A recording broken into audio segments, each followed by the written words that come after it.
ఇంటికి నలుగురు ఉంటారా? సరే 75,000 ఇండ్లు, 75,000 అంతే కదా. 6 డివిజన్లు, 75,000 ఇండ్లు, 3 లక్షల ఓట్లు. అంటే డివిజన్కి ఎన్ని ఇండ్లు? 15,000 ఇండ్లు ఉంటాయి. 12 నుంచి 15,000. మరి నేను అడుగుతున్నా మా సోదరులను, జర్ర లొల్లిపెట్టకక్క, జర్ర ఈయనొక్క మాట ఇదొక్కటి మనసుకి ఎక్కించుకో. ఎమ్మెల్యే మీరు గెలిపించిన ఎమ్మెల్యే వేయండు, కాంగ్రెస్లో వచ్చిండు, ఆయనకి ఏం ఆశ చూపెట్టినో పోయిండు. మరి నేను అడుగుతున్నా మన పార్టీ నాయకులను, కార్యకర్తలను, ఇంటింటికి పోయి చెప్పాలనా లేదా మనమే? ఇట్లా ఎమ్మెల్యే ఇట్లా గలీజ్ పని చేసిండు, మరి మనం పార్టీని కాపాడుకోవాలి. 12,000 ఇండ్లు ఒక్కొక్క డివిజన్, 12,000 గడపలు ఎక్కాలి, దిగాలి. ఒక్కొక్క ఇంట్లో 3 లేదా 4 ఉంటారు, 36,000 నుంచి 50,000 మంది ఉంటారు. మీరు ఇప్పటి నుంచి మనం అనుకుంటే, ఇప్పటి నుంచి గట్టిగా తగులుకుంటే, ఎందుకంటే మీకు తెలుసు, నాకు తెలుసు, ఎమ్మెల్యేగా ఇక్కడ పోటీ చేసిండు, గెలిచిండు. పార్లమెంట్కి ఎక్కడికి వెళ్ళి పోటీ చేసిండు, చేయి గుర్తు మీద చేసిండా లేదా? అది కండువ వేసుకొని తిరిగిండా లేదా? మరి రేపో మాపో పీక్తుందా లేదా? పదవి పోతుందా లేదా? పక్కా జాతా, ज़्यादा वक्त नहीं है, पक्का जाता. खैरताबाद में इलेक्शन बहुत ही जल्द आ जाता, जल्द से जल्द आता.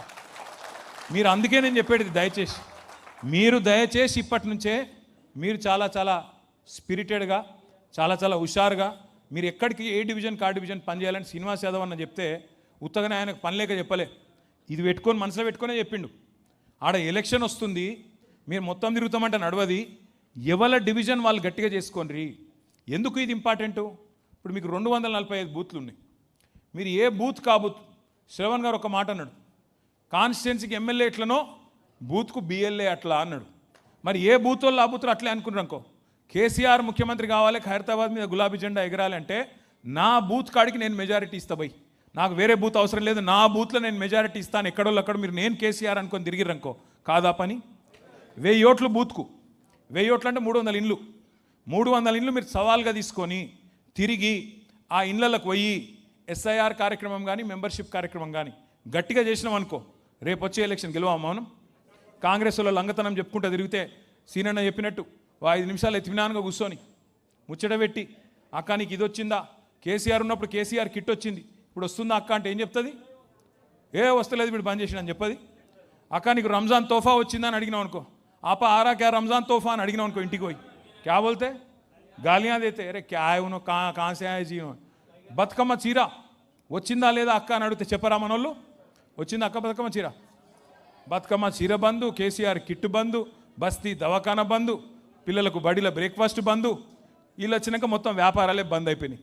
ఇవన్నీ నువ్వు పోయి కూర్చొని ముచ్చట పెడితే ఆటోమేటిక్గా ముచ్చట వెళ్తుంది, అందరు మంచిగా మాట్లాడతారు.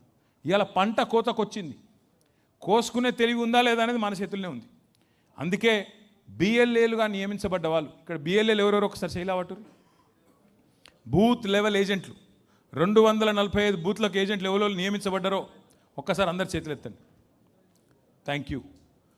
మీరందరితో నా ప్రార్థన ఏంటంటే, కొంతమంది శ్రవణ్ గారు, కొంతమందికి ఇన్ఫర్మేషన్ ఇంకా సరిగ్గా ఉన్నట్లేదు, వాళ్ళు బూత్ లెవెల్ ఏజెంట్ అపాయింట్ అయింది కూడా తెలిసినట్లేదు.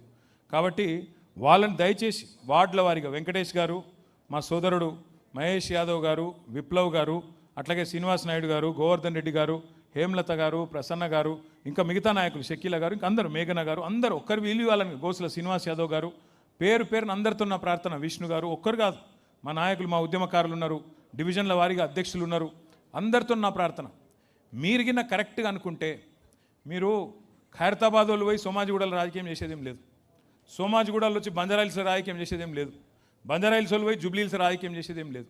ఎవల బూతు ఎవల డివిజన్ వాళ్ళు చూసుకొని నా బూత్ కాడికి, నా డివిజన్ కాడికి నేను మెజారిటీ ఇస్తాను మీరు అనుకుంటే, పార్టీకి మీరు చేసే అతిపెద్ద పని గది.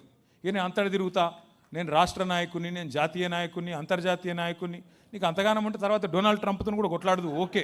కానీ ఇప్పుడైతే మొదలుకి ఇది గెలువు, మొదలు ఎస్ఐఆర్ చేయి, మెంబర్షిప్ చేయి, నీ డివిజన్ గెలువు, కార్పొరేటర్ గెలువు, అటెన్కి ఆటోమేటిక్గా ఉప ఎన్నిక వస్తుంది, గులాబీ జెండా ఎగురుతుంది, మళ్ళీ ఖైరతాబాద్లో బీఆర్ఎస్ ఎమ్మెల్యే మళ్ళీ వచ్చి కూర్చుంటాడు.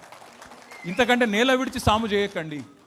ఇది ఇడిచిపెట్టి నేను ఇంకేదో చేస్తా, నేను పక్కకు పోయి జూబ్లీహిల్స్లో పని చేస్తా, యువతల పోయి సనత్ నగర్లో ఏలు పెడతా, నీకెందుక? నాకు అర్థం కాదు. గాడు ఉండు, ఉన్న కాడనే చక్రం తిప్పు.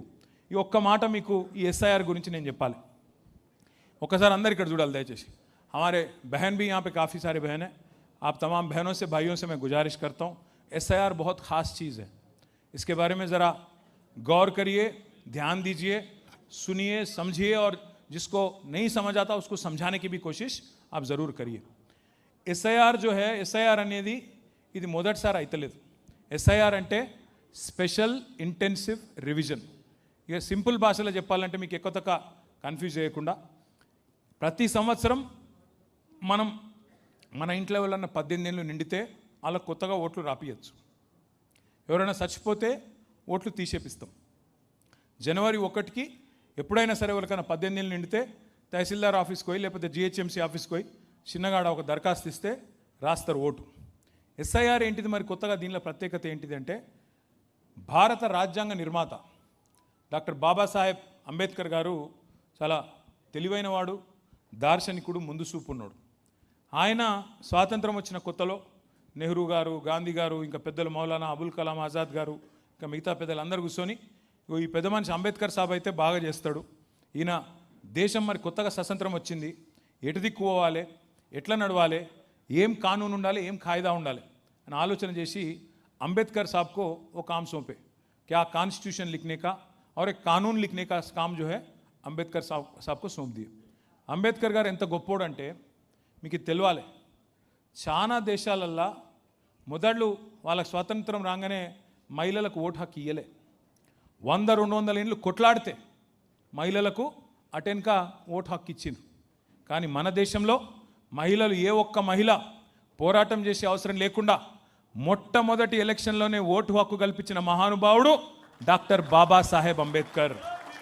ఈ దేశంలో ఒక అంబానీకి ఏ ఓటు ఉందో ఆ ఓటుకి ఎంత విలువ ఉందో గరీబ్ ఆయనకు కూడా గదే ఓటు గదే విలువ ఉంది. ఆ గది భారతదేశంలోని ప్రజాస్వామ్యం యొక్క గొప్పతనం, అది భారత రాజ్యాంగం యొక్క గొప్పతనం, అది బాబాసాహెబ్ అంబేద్కర్ మనకు అందించిన ఒక వరం. అందుకే మన కేసీఆర్ గారు 125 అడుగుల అంబేద్కర్ విగ్రహం పెట్టడమే కాదు, మన సెక్రటేరియట్ కూడా అంత అందంగా ఉన్న సెక్రటేరియట్ కూడా అద్భుతంగా బాబాసాహెబ్ స్ఫూర్తి ఉండాలని చెప్పి డాక్టర్ బాబాసాహెబ్ అంబేద్కర్ సచివాలయం అని చెప్పి పేరు పెట్టిండు.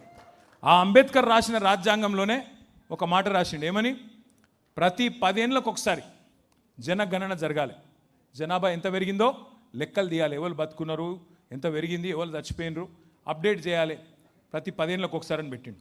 దాంతోపాటు ఓటర్ లిస్టు కూడా ఎప్పటికప్పుడు జల్లెడ పట్టాలి, ఎప్పటికప్పుడు చక్కగా చేసుకోవాలి అనే మాట చెప్పిండు. లేకపోతే అలా లంగతనం ఉంటే ప్రజాస్వామ్య స్ఫూర్తి దెబ్బతింటుంది. దొంగ ఓట్లుంటే ఆ దొంగ ఓట్లతో ఎమ్మెల్యేలు అయితే మళ్ళీ రేపటి రోజున మొత్తం ప్రజాస్వామ్య పునాదులకే ఇబ్బంది అని చెప్పి ఈ ఎస్ఐఆర్ అనే కార్యక్రమాన్ని కూడా ఆలోచనతోనే పెట్టిండ్రు. ఎస్ఐఆర్ భారతదేశంలో మొదటిసారి జరుగుతలేదు. Next slide. భారతదేశంలో ఎస్ఐఆర్ ఇప్పటి వరకు 13 సార్లు జరిగింది. ఈసారి 14వ సారి ఇప్పుడు జరగబోతా ఉంది.